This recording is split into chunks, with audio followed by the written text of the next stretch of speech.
with my colleagues from previous jobs, but I also have taken what I learned building my way up through public history. My little business is built around, networking with concierges and travel agents, and quite frankly, word of mouth has been a big part of our business. Um, so if I were in someone's shoes who's trying to get into the field of public history, I would target, where do I want to be? What do I like to talk about? And then find the people who are already in that space or adjacent to that space and get to know them. They're people, they're approachable. And if they're not approachable, don't work with them. Pretty simple. Um, so, But plus, you have the heart of a public historian because you really believe that people love history, and that's a really important thing to believe, I think, if you're a public. yeah. Well, and my path has been, I didn't get a history degree with the plan, oh, I want to be in 5 years a curator, or, oh, in 10 years, I want to be excavating here. Like, I think it a little bit, you do yourself a disservice when you think for your future self. You should focus on what makes you happy now, um, and listen to yourself. So if there are certain experiences that you have, volunteer across a lot of things, or take internships, or take part-time jobs.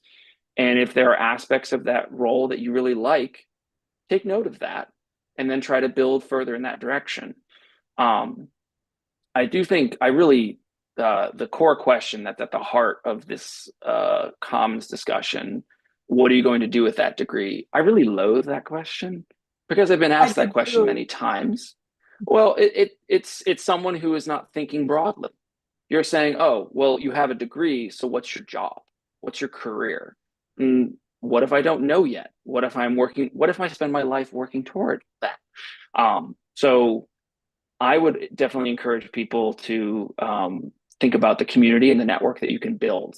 That to me is the biggest value, and listening to yourself, and following what you are passionate about. Your opportunities will present themselves.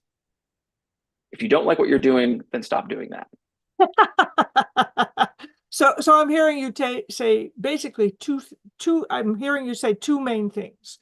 One is um, that it is absolutely key that a person who is going in that direction of working in public history, that they be a networker, that they network, that they start building relationships, and Mhm. that networking might not even be the term to cover it, but I, that I'm building relationships in I would history. argue it's more hands-on experience. Okay, I'm not saying, go to a mixer with business cards. I'm That's right. saying go to the museum that you're interested in working at and get to know who works that museum. Maybe volunteer at some of their events. So Start to understand the people. engage. Correct. And so networking, because I remember when I was first starting off, there was this idea that you had to go networking, and I'm like one horrible networker. So I would stand. I remember as I stood in front, I had the opportunity to tell Drew Gilpin Faust before she was president of Long, before she was president of Harvard, what it was that I wanted, and I stood there and I went, I have a really bad cold. Bye.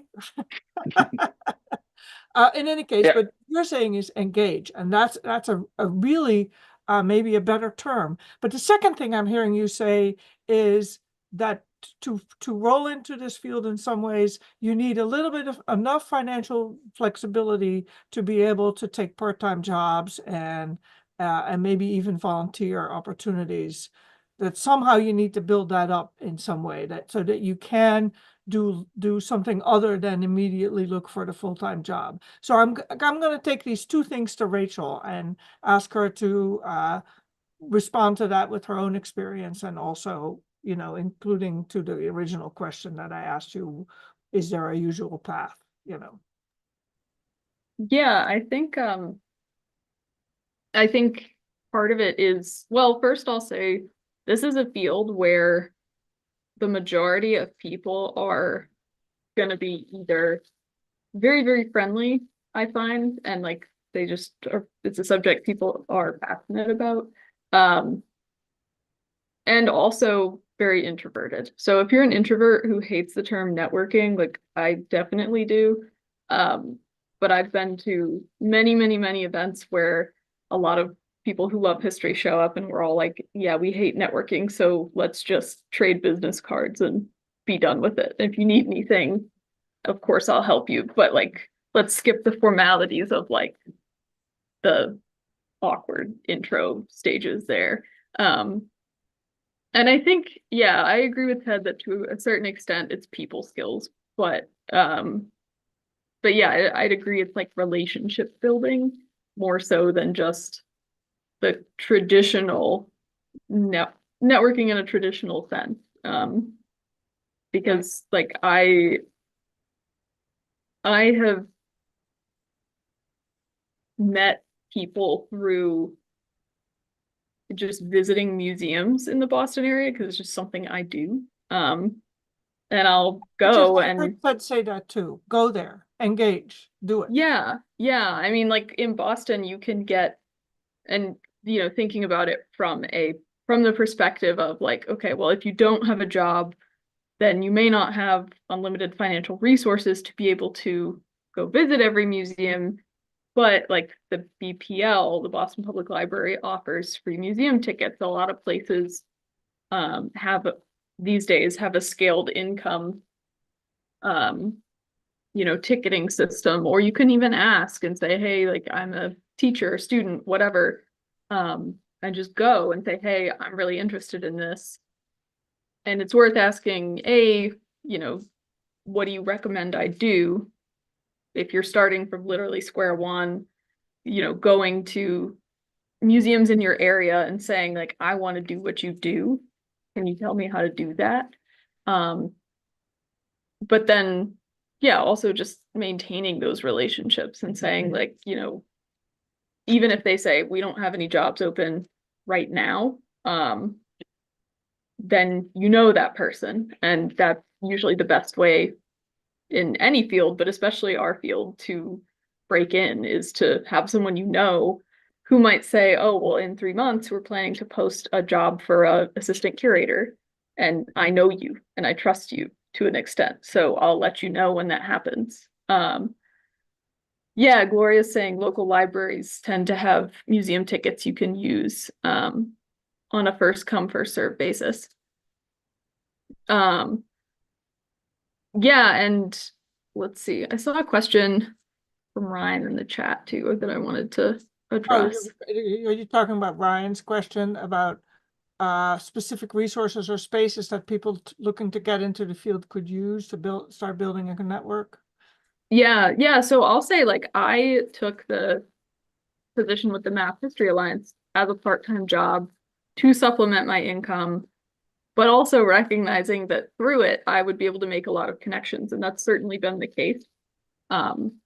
So, even though in what I would call my primary job at the Shirley Eustace House, now I do make enough where I could make a living with that on its own. Like, I'd stick with the Math History Alliance, A, because I'm passionate about it, and B, because it's just incomparable for the amount of networking I've, it facilitates. Yeah, you never make more pals than when you're organizing the conference, of course. Exactly. Yeah. So Ted, go ahead. Just break in. Yeah, just one thing I want to point out. I think we talked about networking or engaging, or what's the right word here. Try to not think of it from the perspective of a business major. Okay. Like when I say the word networking, instantly your brain goes to a mixer, guys in suits, closing deals, that kind of stuff. If you surround yourself with people who are also interested in the same topics and stories and landmarks, it shouldn't feel like networking. They should be people who are easy to engage with. So I would just encourage, yes, it is technically networking, but you're in the public history field and you should be seeking out the things. You may not be, overly personable, but say you want to do like archival or collections work. Well, the people who do that, maybe they're less excited to talk to others, but they are going to have conferences. They are going to have places where you can learn more about those fields. So just separate the networking from the business vision of it that you have. Yes, there are business opportunities that way, but it doesn't have to be in that format. I love that. I love that. I love that we've arrived at saying we are the people where you mostly follow your passion, and you have to figure that out too, what your passion is, right? That's kind of important. I didn't know what my passion was until I was probably, well, I don't even know if I know it yet, but still working on it. But you do, but it is, it takes getting a little, I love history. Okay, well, do you want to do any working with documents? It pays to go somewhere and say, what can I do here? Can I help you process any collections? Is there something I can do in your archives for maybe 3 months or longer? If you have that kind of flexibility. And in the end, most of us in our off hours do have that kind of flexibility, especially when we're young, before we have families, maybe. I want to, if I'm forgetting any questions, we'll circle back to them later. Lindsay mentioned that when she finished her degree and she was looking for work, the best resource she had was her professors and coworkers. And with coworkers, I think she meant the coworkers at like Historic Deerfield, where she was doing her internships. And that I'm hearing you both say that. I did an internship. So they are important. And we are moving a lot more towards paid internships, which I think is a fantastic move, because that takes it out of the arena of having to be funded by your parents or by a partner or by a trust fund or whatever. So that, I think, is good. So what does it mean to make a living in public history, or having a career versus getting paid? What kind of careers are open to people who want to work in public history or local history, and how do you get there? We already talked about.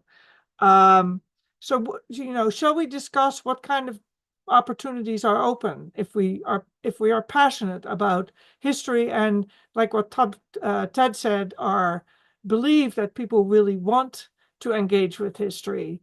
What can we do so that we can engage in our passion during our work hours? I think that's really what it is, right? So Ted or Rachel, do you have anything? Rachel, you want to start on this one? What are the difference? I know you're working for a small historical organization. Can you talk a little bit about what that is, what that looks like, what it requires? What does your boss do? Everything. She does everything. That's We the key item, right? Yeah, I mean, I think in terms of like a small historical society or historic house, which is, I like that Ted and I are from very different backgrounds here, or like from different perspectives into the field. Because I would say, like, working specifically at what I do in like a very in the historic house realm, you just have to be very flexible, generally, and you have to be willing to do a lot of different things. So like, for example, that job I had for a very short period of time between graduating with my MA and moving to the Shirley Eustace House. I had a coworker there who absolutely swore off cleaning anything. She was like, well, we hire people to do that. I'm not cleaning anything. I'm not installing any exhibits. Like, that's not in my job description. And the rest of us were kind of like, well, who's going to do it? Because we had a staff of like 4 or 5 people. And so there are, times arise where you do things that might not be in what you think of as like the description of executive director at a historic house. But now, for example, like my boss and I do everything from clean the bathrooms to budget to the tours of the site on a daily basis. Yeah, fundraising. I mean, you name it, and both of us have done it at some point. So I think flexibility is a big one. But also, to that same point, like, identifying and knowing your boundaries is helpful as well. Because you also don't want to just be a doormat. I find like if you know in your brain, like, okay, I don't mind cleaning the bathroom, but I'm not gonna do it. Like I'm gonna share with my coworker, share the duties, whatever. Yeah, I mean, being flexible to a point and then also having a level of boundaries is helpful. And I know there are other folks here who work in small historical societies too, so feel free to chime in if you have different experiences. Right. Rachel? Hi, Jane. Hi. I was wondering, because I was tardy, as you know, but has the National Park Service been mentioned at all We haven't in gone the there yet. discussion? Well, we have mentioned them a little bit, but we haven't really specifically explored. Okay, Go ahead, talk okay. about National Park Service as a history employer. Yes, because I was for many years employed, so I had a seasonal position, and that used to be meaning very different than it does today. So back in the 90s, when I first started in 1990, you could actually work all year with a break in service of about 2 weeks.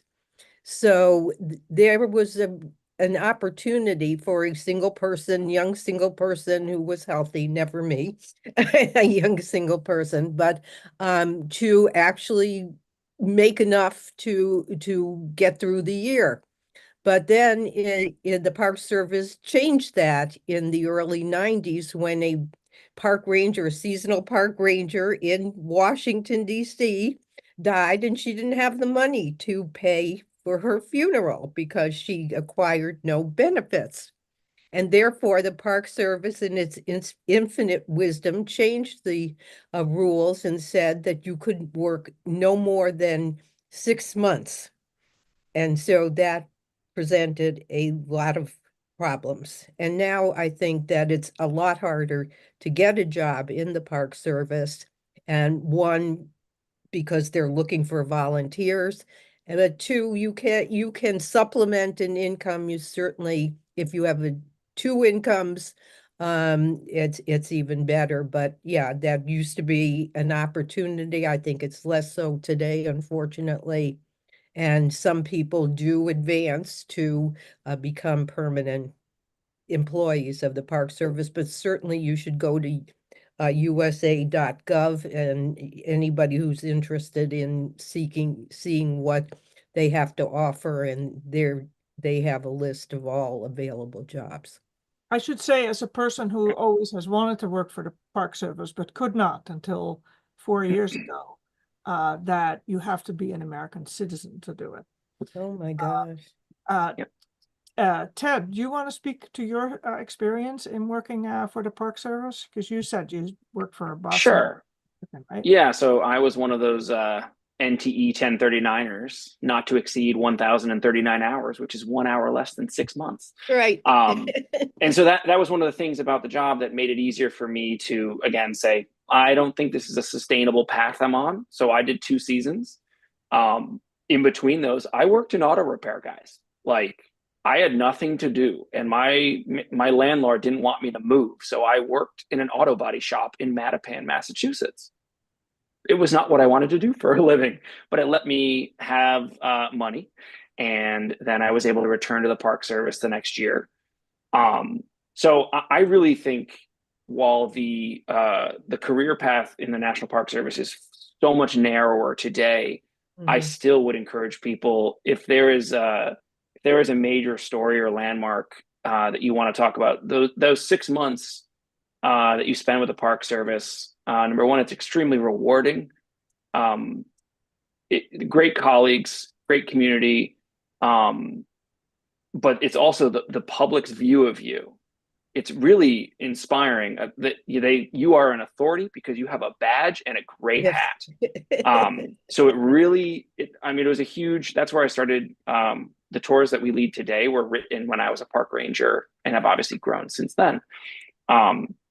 So I definitely think getting involved with national parks, if you can get a seasonal job, the pay is not really all that bad for the 6 months you do it. And the issue is you have to find off-season work. I will say, to speak to what Rachel was talking to, in being flexible and wearing lots of hats. Again, I have 30 employees and I still take the trash out of our office because I could pay someone to do it or just do it myself. You So have the I advantage do you're think not a that, woman. well, I think the history of field requires creativity, and willingness to think outside the box.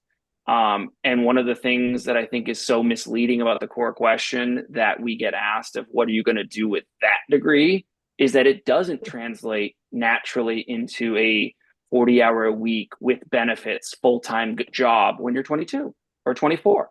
Like those jobs are so rare. And even one of the reasons I started my business is even if I made it to that level, did it feel like I was going to have a sustainable income in Boston, Massachusetts? Was I going to be able to buy a house in Boston? Didn't feel like it. So I had to set out on my own in that space. So I think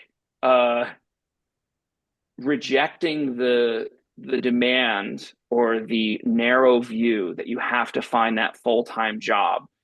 Certainly, we want to get there eventually in every case. But when I started Hubtown Tours, thankfully I wasn't working in auto repair anymore. But when things got slow or when there were no tours for me to give, I drove for Lyft. I'll tell you, delivering packages for UPS for 6 weeks during the holiday season, you make a lot of money in 6 weeks. It's not what I want to do, but it allowed me to continue pursuing my dream of running a tour company. So I would just, reject that narrow view that a history degree doesn't equal a job. It doesn't. Embrace the fact that it requires a lot of creativity and multiple positions and networking and whatnot, and you'll be better off for it. If you've already chosen to get a history degree, you should just embrace it. And truthfully, you also get unemployment benefits during the off season. So it's not like you're cut off entirely. You get about half your salary, or at least you did in my day. I collected unemployment. When I was starting Hubtown Tours, I collected unemployment, so I had time to Right. start the business and make no money, Right. and thankfully not work in an auto body shop ever again. Because in the end, if you do physical labor, which you have done and which I do also, you think, oh, then I can do some mental labor in the evening, but oftentimes you are way too tired to do that. All you want to do is put your feet up. I want to segue to something that is completely unscripted, and it's just coming up for me again and then again and again when I hear all of you talk. And of course, that's what I do, is distilling what it is people say, which is that the one question that comes up for me is like, you love history, and then there's the public history field. And when you work in the public history field, that doesn't mean that you're doing history all the time, right? So would you address for me, and that question is open to all of you who are here, would you address for me how much, how should I say that? First of all, how much of your time is spent doing history in whatever form history, like creating narration or teaching, giving narration or teaching it, versus taking out the trash, managing, raising funds, etc. And then the other is, how does that add up to how does it tie together into a satisfying way of living? Do they enhance each other, etc.? And that's open to all of you. And I would love to start with Gloria because we haven't heard from her yet. And she has lots of experience. Well, because I had such a non-traditional career path or I should say, different career path. Well, you But, too come out of archaeology, don't you? I come out of archaeology. My PhD is in archaeology. I came out of graduate school at a time when universities were discovering that, hey, maybe we don't really need tenure. We can just have a mobile workforce. It's like, yeah, it's easy for you. But, my field was European archaeology. Not a lot of jobs in the country as it is. And then the prospect of being, a nomad. At that point by the time I graduated, I had a house, I had a kid, I had a husband. I wasn't going anywhere. I just fell into museum job. This was going to be my temporary, just do the job while I had the time to do it and worry about it later kind of career, because I was at an academic museum.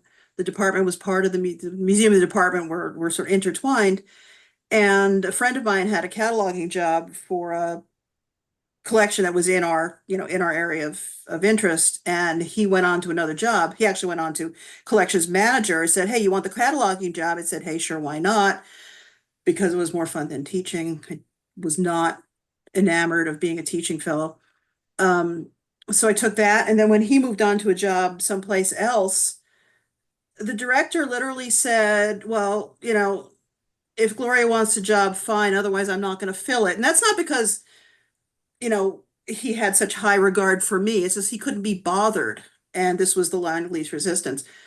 So then I took the collections manager job. And then when the time came to move on, this job in Needham showed up. But the thing I really like about my job here, I spent probably about half my time teaching history in some form, lecturing or writing or talking to tour groups or talking to school groups or talking to community groups.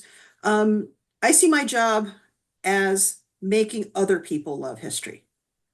So many people say, I'm not really a history, but they're very apologetic. Like they tell me, I'm not really a history buff. We started doing a local history story in our newsletter, basically as a way of getting people to open our newsletter.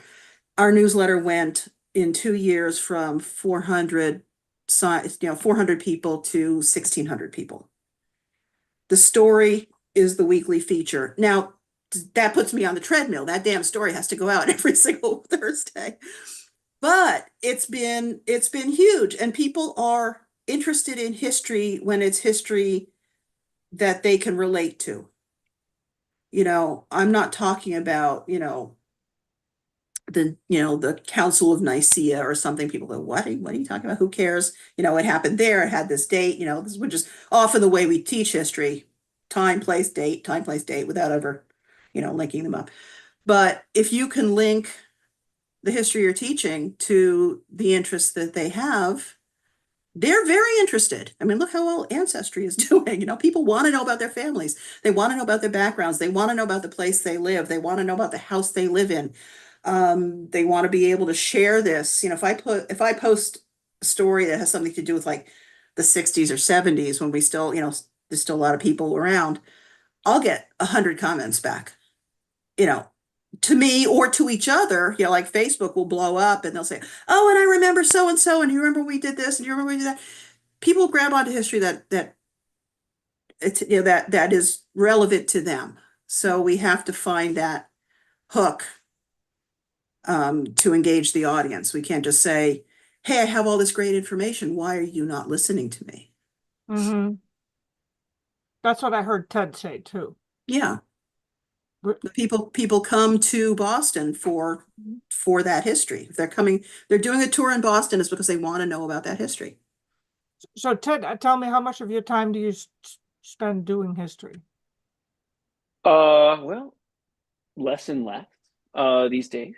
My Okay, job because is you're mostly managing managing your- now and training, and I mean I'm doing history and I'm training people, but I do a lot more in terms of business management and payroll and things like that. But the reason I started Hubtown Tours, among many, the best part of being a park ranger was leading tours.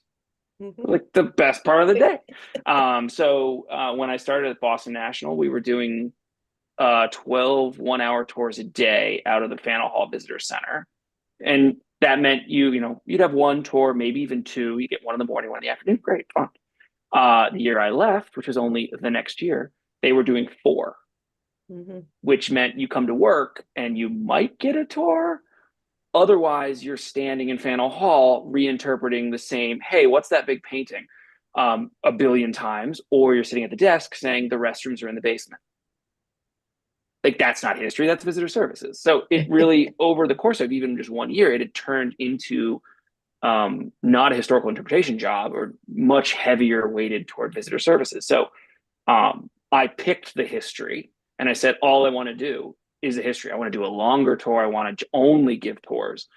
Obviously, there's a lot of things that go into building a business that is not history. But at the beginning, the first 4 years of the business, I was the only tour guide. Every single tour was led by me, and I loved it because it's fun. Now that we've hired people, the most important thing for me at Hubtown Tours is that every single person who works for us is a tour guide in some capacity. So they lead at least one tour per week. So they understand what we do. They see what the frontline staff is experiencing. So I'm still out there on a regular basis, but not nearly. I used to, 9, 12, 13 tours a week.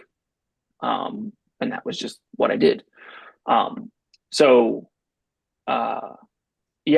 found what I was passionate about and then I just hunted it down as much as I could. So leading tours on the Freedom Trail, I loved it. I love the stories. I love the spaces. I love being in Boston. I love walking. I love being outside. So that's why I started Hubtown. Now as a business grows, it would be foolish of me to be out leading 10 Freedom Trail tours a week because there are so many other things that I should be doing, which is developing new tours and building new partnerships. So there's a lot. So I'm hearing from all of you also that in order to be in public history, you have to at least have a tolerance for, but in some ways you have to have that work feed into your satisfaction with your job as well. Like if you hate it, then you might as well not do it, right? I mean, if you hate talking to a donor, you should not be an executive director of a small historical museum, right? Because Gloria really seems to have an ace in the hole there in the sense that she says, well, but I see as talking to a donor also as part of my history mission. But cleaning the toilets might not be part of that as much. Jane, do you have anything that you want to add to I that? made them get a cleaning service and a trash service. I take the barrels out every Tuesday, but I don't actually take them to the dump. I have to second what Ted said, that the leading the tours is the highlight of what you do.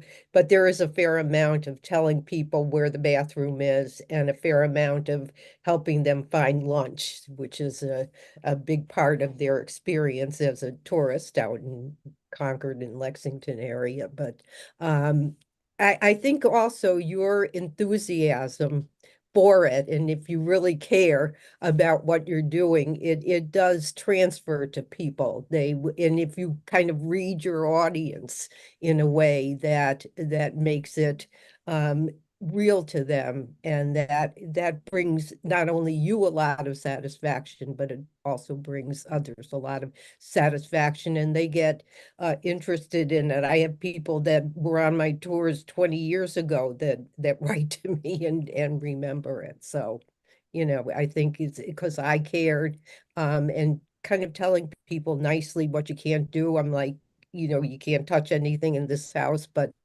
I'm not going to touch anything either. So kind of, relating to people in a way that makes them happy to be there. Mm-hmm. And just to speak to what Jane mentioned there is we largely hire for enthusiasm. Mm-hmm. I really don't care if you've learned these stories yet. I can teach you stories. Okay, you can learn these things. And I firmly believe being a good tour guide requires leading tours. I don't care how much you write in the background until you've led the tour is going to grow. So what we look for is, yes, it's great if you have a background already as a tour guide. That means, you've got the presentation skills and whatnot. But really, are you excited to be there? Because if you're not enthusiastic, I can't fake that for you. And I would argue 60, 70% of every tour, whether it's good or not, matters is if the guide is just happy. Is the guide in a good mood, bringing great energy? The history in some ways almost comes second. Now the history better be accurate, and that's my job, which is to keep quality control and train people properly. But I really think if you're in the history field, it's because you've chosen something you're passionate about. So you should be chasing the things that get you up in the morning, minimizing the things that are drudgery without, saying I won't do that at all.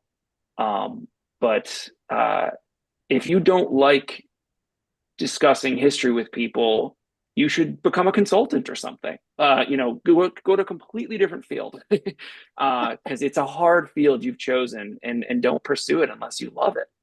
So, and the key there being discussing, because you can love history tons by studying history or writing it, but the interaction, the service, the engagement, the teaching aspects are really what count more than anything, is what I'm hearing you say.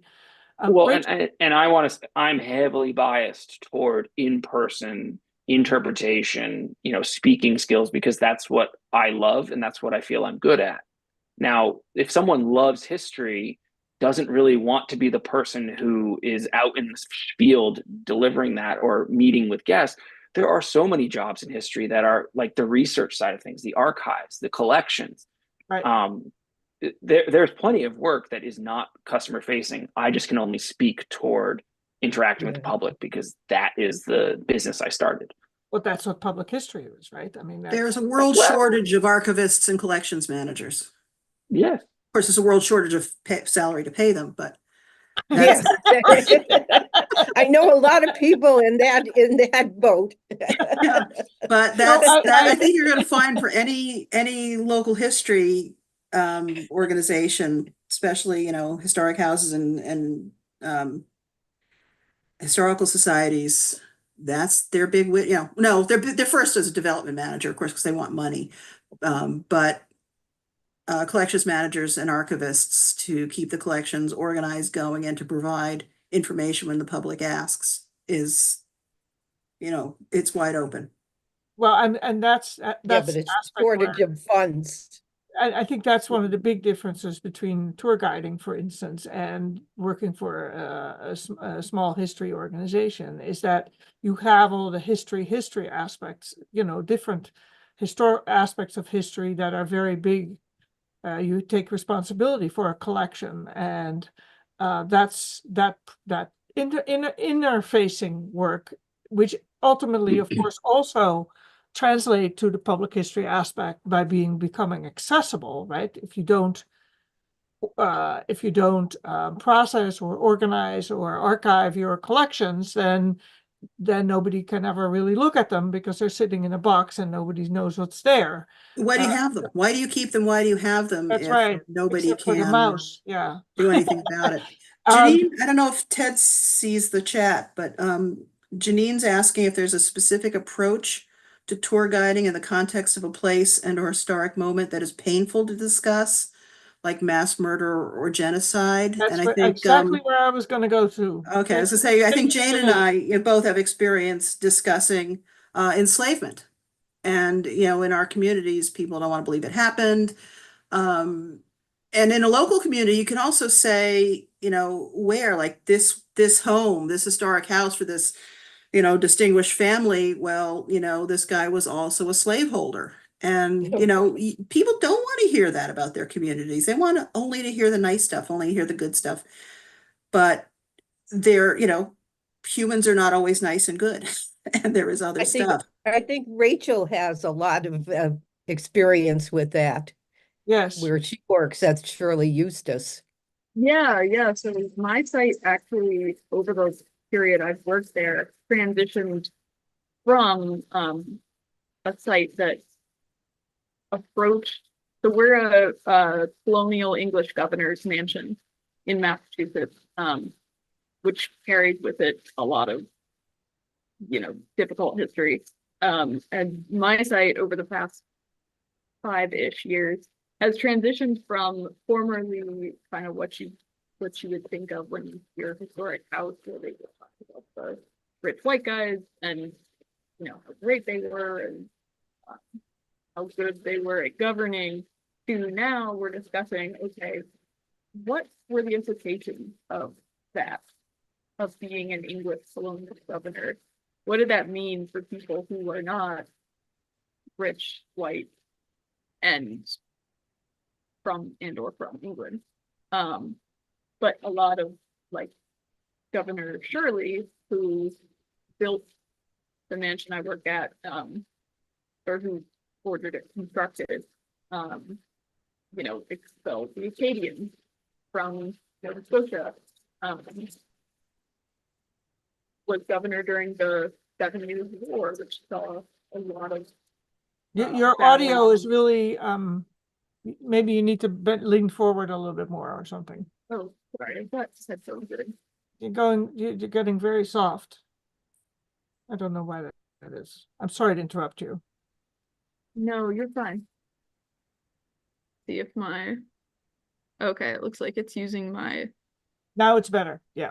okay. Yeah, it looks like it's using my computer audio for whatever, or computer microphone for whatever reason, and not the headphones. But anyway, yeah, so we discuss a lot of that. That's actually part of our mission now, is to we talk about three major themes when it comes to the British Empire. We talk about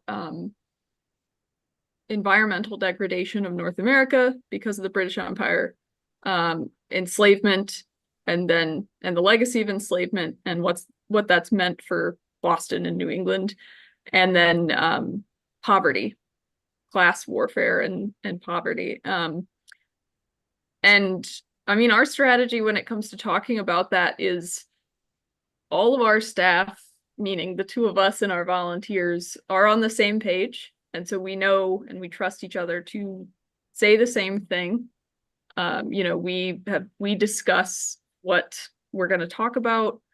We discuss and make sure we're on the same page about what that interpretation is going to look like. And then we interpret, the historical record and the facts, which are that enslavement existed in Massachusetts, that the people who owned the house were slave owners, that there's, as a consequence, not much record of the people who lived there, and that, English colonization of North America led to a Native American genocide. And those are the facts that we talk about.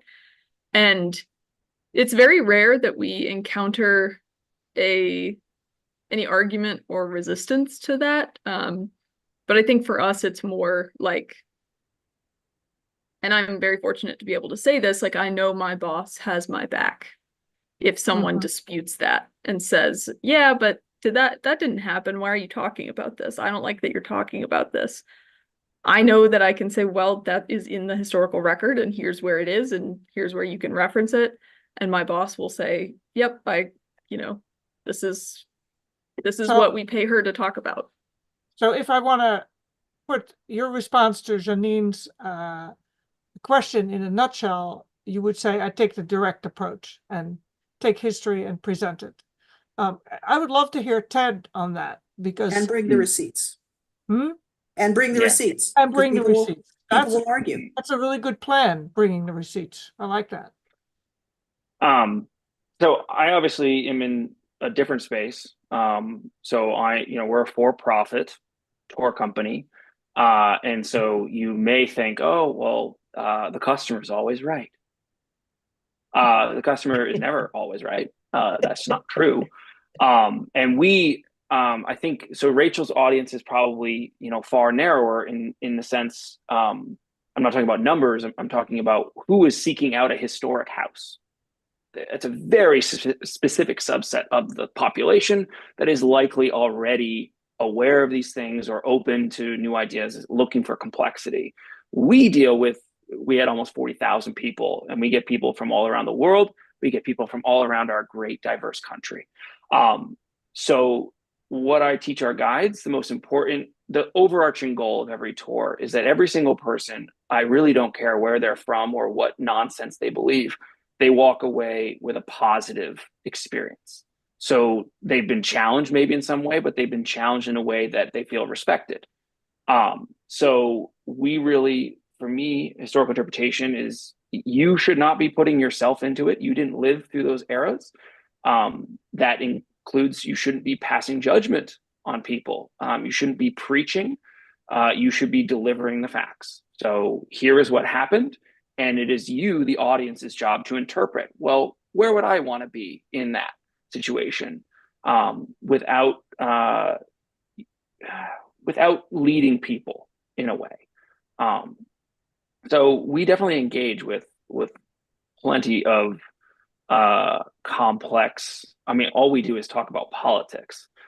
uh, That's in not terms of mass murder and genocide, to speak directly what Eugenie is talking about, we touch on the Indigenous experience at the beginning of our story, but our goal is we're really talking about revolutionary Boston. So the specific landmarks where you can bring these things up, the Phyllis Wheatley being a member of Old South Meeting House. It's just to present that, she, her name is literally not her name. Phyllis is the name of the ship she was brought aboard, and Wheatley is the name of the people who enslaved her. She has literally no identity. She sits in the top row at Old South because that's where people were forced to go of her status. So Peter So Fannell. do you say that? You Yeah. talk about it? Oh, okay. Of course, she's Okay. a real person. Okay, She's a all right. published author. I mean, Of course. so it's not that we're trying to avoid the topics, but we're also not. The tour that we're selling is a Freedom Trail Revolutionary Boston tour. So I'm talking specifically 1760 to 1775. So a name like Peter Fannell, I can just deliver you the facts of where he made his money and the world in which he lived. Does that, is it hypocritical that the cradle of liberty is named for an enslaver? That's up to you to decide. I'll just tell you who he was and where he made his money. So I would say you want to remove yourself when possible when talking about history. You want to be as close to a neutral observer as you can.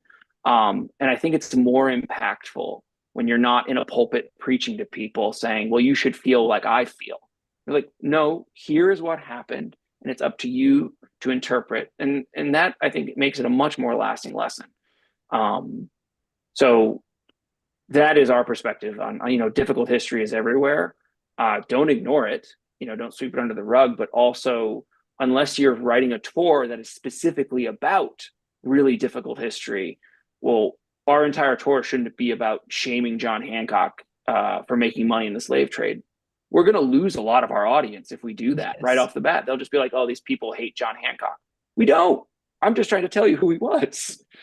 I think also, like, part of what we do is contextualizing, because we've had people come in and really look at things through a very black and white lens and say, like, oh, well, was Governor Shirley a good person or a bad person? I get that question at least once a month, and I'm like, he was a person. Yeah. For He was human. right. I mean, there are things we do today that 100 years from now, people will think are completely immoral and awful. And there are things people did 200 years ago that are that we see now as completely immoral and awful. Like it's a fact now. We take for granted, I think, that enslaving people is bad. And back then, I think part of it is, like, on the one hand, we don't want to say, well, people's morals were just different, so it's excusable and it's okay that they did that. But I think also saying, like, history is a tapestry of decisions. I mean, that's what I tell people is there were a lot of individual and communal decisions, not always made by the people who were involved in the execution of those decisions. And that's what history is, right? Like, history is humans deciding to do things, and humans living their lives. And sometimes that's not very pretty. And sometimes the decisions they make have really long-reaching consequences. And it's not our it's not our fault that it happened, but it is now our duty to talk about it and interpret it. I think what I'm really impressed by when I hear you guys talk, who are now currently doing it, is that the difference between what happens now, what you guys are doing, and what happened 20, 30, 40 years ago is vast. And you don't know it in some way. Because I remember when I was first at Mass Humanities, I was going around with a film called Traces of the Trade. and I was doing Mm. events around Massachusetts, and every event where the film was showed was also tied to some kind of visit of something, some kind of history. And one of the things that I did is I created a tour of Beacon Hill, and I called it the Whence the Money Tour, right? And it was basically looking at all the buildings, right? All the famous houses on Beacon Hill, and saying, how did this guy make his money? How did that guy make his money? How did that guy make his money? And of course, they're all slave and China trade, because that's where the money, or most of them in any case, or the triangular trade, specifically the trade on the islands. And at that moment, that was something that wasn't talked about. So in other words, it was actively or passively not seen, right? And so as historians, our responsibility is to see and to say what we see, and as Gloria called it, bring the receipts, right? And but with what I did with the Whence the Money tour, which I still have I love doing it, because every time I dug down, I came back to the same stuff. And yet I was talking about people like Thomas Henderson Perkins, and people like that in Boston, who were seen as the great philanthropists, and who were. And so what is new in what you guys are doing is that you are talking straight talk, right? You are not hiding that Peter Faneuil was a slave trader. And so people can make their own decisions. However, if you leave that out, then people are not making their own decisions. And so that's the changes. And I think that's a really good approach. And I think that also really responds a lot to what Janine asked for. It's almost time to stop, and Ted, I'll respond, and then I have one last question. Yep. Just one other thing that I want to add to Janine is check your own motivations. Why do you want to share this story? The goal, at least in my mind, the goal is get as close to 100% objectivity as you can, and recognize it's impossible. There is no human being who's ever been an objective observer of everything. But the more you can check your own biases, your own judgments at the door, is going to be, you're going to have a more successful experience. Because I think the biggest success is not getting someone who already agrees with you to agree with you more. It is getting someone who has never been exposed to maybe see the world in a different way. Right. And if you're going to start off with, well, these people are bad and these people were good, you're not going to reach a new audience. You're going to alienate the people who don't agree with you, and you're just going to be yelling into the room that already agrees with you. It doesn't do anyone good. Yes, we want to expose these stories, but if we can do it in a way that draws more people and attention to them, I think objectivity is the way you do that. But I think too, for a lot of these people, that's not their whole story. If I say that Jonathan Gay was a slaveholder and was also leased out enslaved people to others, so he had a fair number of enslaved people, but that wasn't the whole of his life. And he did other things in the town. He was a hero in the Revolutionary War. He was a town official for many, many years. I mean, he has a whole life. And to boil him down to just being a slaveholder is wrong. And to say, oh, he did all this great stuff without mentioning he was a slaveholder is also wrong. He has a whole life, and he deserves to have his whole life, all aspects of it presented. In the same way that we can admire the houses on Beacon Hill for their architecture, and at the same time know that the money that built them. But that economy also powered, an extremely powerful mercantile system that did other good. And that leads me to one, I promise, system. last point I'll make in this space, Okay. which is pretending that history is filled with heroes and villains, and everyone is either one or the other. Yeah. And they're just not. I actually think it makes history so much more interesting. If Paul Revere is not a 7'4" giant of history who is perfect, he becomes way more inspirational when you realize, oh, he's just a guy like you or me. And he was complex. He was motivated by different things. Self-interest is one of them.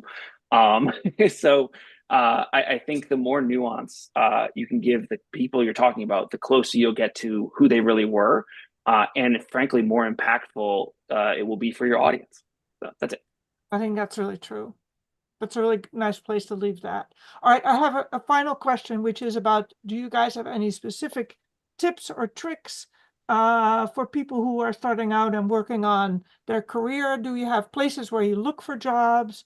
What kind of things should a person aspiring to building a life in this field avoid doing, for instance? Or what, any specific advice, tips, any links, anything you have? I And was, I'll start with, go ahead, Jane. well, the tourist business in cruise ships is booming, and I worked for many years for them, and you do make nice money if you are a guide, and you also get a lot of tips. So it's not a permanent job, it's for a season, but it's an introduction to find out, and you will be making nice money while you're finding out exactly what you like about doing history and leading tours. So I recommend that as a place to look. All right, that's one good tip. Anything else? Higher culture, for sure. Agriculture. Ted and I both agree on higher culture is great. It's a Massachusetts-based cultural and humanities and arts job board. Right, Built by the Mass Cultural Council.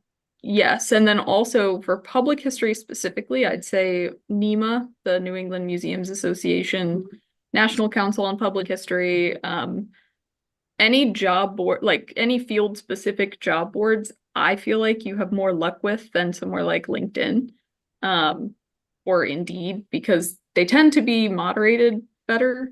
And also in a lot of cases, it's like a benefit of a organization being a member of them that they get to post jobs, whereas like LinkedIn and Indeed, a lot of places, post it and then we'll forget about it and it's up when it shouldn't be, and there's like a lot of junk there. Indeed also costs money. So you're at least in the public history field, you're already selecting out a lot of smaller institutions that might be a perfect fit for what you like. I want to also put a plug in for usajobs.gov. If you have any interest in working for the Park Service, everything is on there. And if you are willing to not stay in just the New England area, there are jobs all across our country. So if you wanted to dig deeper, go broad, that's another opportunity. usajobs.gov is a endless trove of opportunities. I would argue it's not a space where you're going to find that full-time job, because anything that is a great full-time permanent position is going to go internal. Yeah. So unless you have an unbelievable background or something, but the starting point. And to that point, if you work either as an intern or a seasonal for like the Park Service or any government department, you get this was the case when I interned for the Park Service. I don't know if it still is, but you get like special hiring status. So it marks you as an already approved employee. So it's more likely you'll get that internal job. I want to put in a plug for the Humanities Councils. Almost all the Humanities Councils, I know they do in Maine, for instance, and in New Hampshire and Vermont and Massachusetts, they all at some point need discussion leaders. They want people to do some research. They want anything. So if talk to them, and they might put you in touch with people who need stuff done. And they're in the business of wanting to pay for people who are in history to get paid. Right? That when I was assistant director of Mass Humanities, I made that a priority for us at that time, that people who were being asked to volunteer for things, assistant professors are always being, or people with PhDs are always being asked to volunteer for stuff, even if whether they have real jobs or not. And the Humanities Council make it their business who pay for that kind of work. So That's a good thing to do too. I want to thank you all. We're going to run a little bit over time. I still have more questions. I thank you, Janine, for being here and sticking with us. Thank you all the rest. I'm sorry that we didn't have a greater audience, but I think this is one of the ones that we're going to be promoting heavily to be showing it around, because I think we covered a lot of ground. I'm really grateful to all of you. Ted, your place sounds, your organization sounds great to work for. Thank you. And you know, perhaps we should do something from the other end. If you're an organization and you need work done, where are you going to look? That might be a place for us to look at next time. At a minimum, you should come on a Beacon Hill tour, because we'll tell you not just where the money came from. Well, no, I know, but I remember, you know, that was years ago, and I Yeah. had so much fun doing that, and that was before all the research was done. So it's really nice to, so not just where the money, but also where the bodies are buried. Is that it? King's Chapel. That's right. I would love to come on a tour, and the next time I'm coming in, I'll be in touch, and I'll see, is there something I can hang along with? So I'd love The next Beacon Hill tour will be November 30th, which is a Saturday at 10:30. If you'd like to come, it's a 2.5-hour tour. They're good stories, and I have a former park Extensive. ranger leading that tour, so you'll really like it. Well, see you guys next time, and thank you. We'll see you, what is it, December 13th, right? Mhm. And Janine, think about filling out a response form, and Ted too. Where do we have a link for our response form? Let's get that up on here. We're going to be sending out the chat. The chat will be going to everyone who was here. Does anybody have a link to the response form to post in the chat? Is it in the I have it document? somewhere here. Here we got. I just found it. The response form. I want to, and of course, think about if you have any ideas for other conversations on the Commons. That sounds great. A personal plug from me, if you know of anybody who's written a book or is planning to write a book in history, I'm planning on doing an interview season with recent authors. So if you know anybody, that goes for you too, because you might have a much different range than I do. So if you know anybody, send them to me, you know. Oh, we have a Boston Globe journalist who's just about to get his book is being published like this week. All right, I'll send you Eric. You can talk to him. sounds good. He's more interested in journalism and the history behind journalism, but That all sounds good. You know, we're going to talk about publishing in history and doing a wide range of books. And our first conversation will be with Jane. And see you later.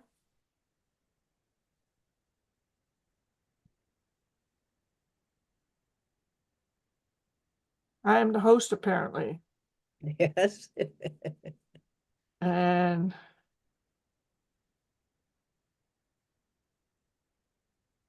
okay, I just wanted to talk to you for a second, if you have a moment. Jane, you have a second? Yes, yes, Okay, yes. great. Shall we pick a date to do our thing? To talk about your book? If you like. Yeah. How was your I now have another assignment of another talk that I'm giving, but that's okay. why? Is that right now? No. I was asked by the Sudbury 250 committee if I would. So for many years at the Park Service, what you do at the North Bridge when you give a talk is you tell the lead up what got us to April 19th, what Yeah. were the momentous events. Yeah. And so that is what now 3 organizations have asked me to talk about, and that will be most likely in March, but that's fine. Just schedule your Okay, so let's pull our calendars and okay. see when it's good for you. Now, I'm thinking that the studios should be in the evening. Okay, so I'll tell you, I have a couple of dates that I am already giving like my first program will be on February 9th. Oh, no, that's my second program. I have a program on February 7th and February 9th, in which I introduce one to Sudbury side and the other to Wayland, 2025. But other than that, you know, pick something and I'll be there. Well, How's what it? do you think about, I don't know, I'm just randomly picking a date. February, Okay, I'm thinking Wednesday, because I think History List does their interviews on Thursday on night. Thursday So we they don't want do. to be, Yeah, so they how do. about They do. Wednesday, February 19th? Okay, that's school vacation week? Does that have Oh, is any that, impact? that's school vacation week? No, It is. does that matter? It doesn't to me because my kids are in their 50s, but Oh, that's also it's in the evening, so, okay. I don't know your clientele, you know, it probably wouldn't have much impact, but no. So do you want to do it at like 7 or something, or sure. 7 or 7:30? What do you think is a good time? I think 7, Um, then we can have, if we want to go over an hour, we can. okay. Um, and I also want to tell you about December 13th, as long as I have you. Um, which Okay, is I'm not the organizing that, you know that, but tell me about okay, it. but I'm just telling you that I'm meeting with the person who's organizing that. Brian is organizing it. Oh, okay. I can tell him. I just wanted to say I was meeting with the person that I think is going to do it on the Right. 3rd of December. So because we're all taking next week off for Thanksgiving preparations. But yeah, so I will know definitely, but that's all right. I can tell Brian. Yeah, tell Ryan, because Okay. Okay. I'm gonna try to find myself some authors and work on that. Okay. All right. Um, Um, sounds so good. This was a good event. I was sorry there were more people signed up, but they didn't show. well, maybe they'll watch it because I think we did it so that other people could watch it at their leisure I and thought so.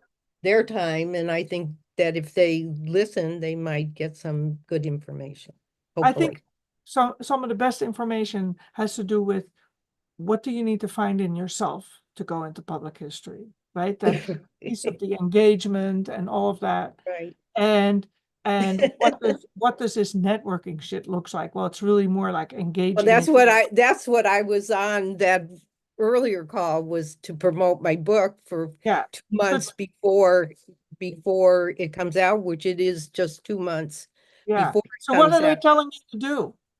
Well, they're going to send me, they now hook me up with a publicist. And I have a list of people that I'm supposed to contact, and hopefully they'll supply me with some material so that I can send to various people. That I mean, I have a program, a book signing in Sudbury, and I have a book signing in Wayland in early February. And I didn't write to too many people because I wanted to have something to show them. Right, like a book cover or something. Yes, the book, which is now on Amazon and it's on History Press as Right. So well. you can do that now. You can. I can, and they're supposed to send me or tell me, you know, some other information that I Yeah, can. So that's that, good. yeah, so now I have to go to work on that. Yeah. So, Well, good luck with that. But they didn't give you any other handy pointers that I could well, they're copy? going to. She said as soon as the meeting was over, which of course I haven't looked, she was going to send me the information to publicize the book, but I joined you guys, so, which I'm glad I did Yeah, I because, thought it was very good, and I think Ted is great. yeah, he's lovely. I mean, he Right? kind of follows the same pattern that, I mean, he was a park ranger, but then I did a lot of tours. I did private tours, Right. custom-made tours for many years in which you really make a lot of money. I Yeah. mean, Well, so that's what he's doing, right? well, this was private, just I take a carload of people and they go where they want to go. I take them where they want to go. Yeah. And that, You develop a tour for that specific group on that day. yes. or if they suggest something. I mean, mostly I took them to Lexington and Concord because that's Yeah. what I was familiar with, but somebody wanted to go and see the place where his bicycle came from, where his handmade bicycle came from. So I do things like that, or you want to see Aunt Tilly's grave, but it's all combined with history. So, but that is very lucrative. I'll tell you that. Oh, really? Oh, Yeah, interesting. I mean, one time I took out her husband was the head of Toyota in the Northeast and Mhm. wanted to take her sisters to have lunch in Rockport. So I took her there. She gave me a $755 tip. So how did you get those jobs? Were you on a It was list? through a company, Boston Private Tours, but I was an independent contractor. So then I gave him a finder's fee of $50 or something, and all the rest I kept. So that was hundreds and hundreds of dollars at a time. One time a woman asked me to drive her to Acadia because she wanted to go on the ferry to Nova Scotia for the day. And that was, she gave me $1,600 Just to to do drive you this. to? Yes. So yes, that's really high end kind of thing. But and and I of course found a bed and breakfast. It was a little bit before the season, so I paid like $90 a month a day, and yeah. So yeah, that's there's real money. I don't know how lucrative it is today, because this was before the pandemic, but Right. that was, yeah, making, but I just read today, which made me think of the cruise ships, that this season was the biggest year for the cruise ships, and Of they're, course, if you want to go on a cruise ship today, I'm not sure that I'd want to go on a cruise ship. I don't, well, because You that's, know, yes, I I don't would want. be too afraid to get corona and what have you, and Yes, yes. Every person I know in Wayland, we're having a big COVID outbreak here of people, including myself in June when I got COVID on the Danube. yeah. Um, and we had never had it before, but everybody who's been on a vacation and had never had it has now getting Yep, COVID. that's why I got, before I went to Holland in July, I got and I know I need to get a new shot because I got my Yes, shot. and do it. And how's your sister? You were, My sister is actually responding. She has metastasized breast cancer. yeah, So she's, when this all first started, she was in pretty bad shape and the yeah, prognosis was pretty bad. But she's responding really well to the medication. And so her cancer is way pushed back. wow. So that, of course, lasts as long as the medication Right, as long as is it's going to, effective. And yet there is no way of knowing. The only thing they know is that eventually it won't be. However, there are like 25 of these medications that are all different. So there's a lot of ways to go. She's on her second one. The first one, she couldn't tolerate it. She got so sick. But the second one is doing beautifully. So she's feeling really good. Her cancer has been pushed way back. She's wow, got a lot of wow. energy. So that's really great. But she's Yep, still living with, she's still a person living with that cloud, right? Any moment of now. course, of course. But I have a friend who has AIDS, has had AIDS since the mid 90s, maybe late 90s, late 90s, maybe early 2000s.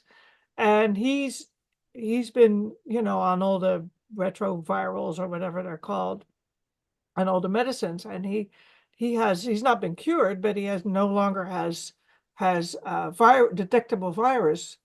Wow. And so he's been living with that kind of a cloud that any moment now the medicines can stop, but he's been living that way for 25 years. And And so, is he in this country? yeah, he's right here in Plainfield. So So we hope that Bobby Kennedy Jr. doesn't ruin everything for everyone, huh? I mean, Yes, no more said. It's fine.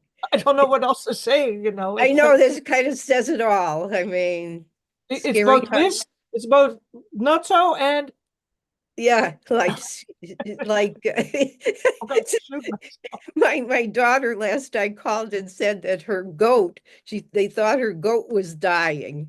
She has goats and then it turned out that it had a worm in its brain, and I just burst out laughing because that's what I said.